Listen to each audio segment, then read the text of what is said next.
ರಾಷ್ಟ್ರದ ಮಾನವ ಸಂಪನ್ಮೂಲಗಳು ಮತ್ತು ಆಸ್ತಿಪಾಸ್ತಿಗಳ ರಕ್ಷಣೆ ಮಾಡುವುದು ಪ್ರತಿಯೊಬ್ಬ ವ್ಯಕ್ತಿಯ ಮೊದಲ ಆದ್ಯತೆಯಾಗಿರುತ್ತದೆ.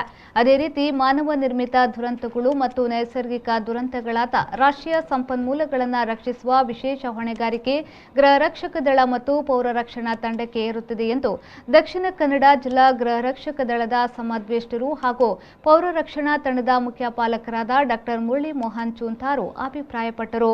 ಅವರು ನಗರದ ಮೇರಿಹಿಲ್ನಲ್ಲಿರುವ ಗೃಹ ರಕ್ಷಕ ದಳ ಕಚೇರಿಯಲ್ಲಿ 51ನೇ ರಾಷ್ಟ್ರೀಯ ಸುರಕ್ಷಾ ದಿನಾಚರಣೆಯ ಅಂಗವಾಗಿ ಸುರಕ್ಷಾ ಪ್ರತಿಜ್ಞಾ ವಿಧಿ ಕಾರ್ಯಕ್ರಮ ನಡೆಯಿತು. ದಕ್ಷಿಣ ಕನ್ನಡ ಜಿಲ್ಲಾ ಗೃಹ ರಕ್ಷಕ ದಳದ ಸಮಾದೇಷ್ಟರಾದ ಡಾಕ್ಟರ್ ಮುರಳಿ ಮೋಹನ್ ಚೂಂತಾರ್ ಅವರು ಪ್ರತಿಜ್ಞಾ ವಿಧಿಯನ್ನು ಬೋಧಿಸಿದರು.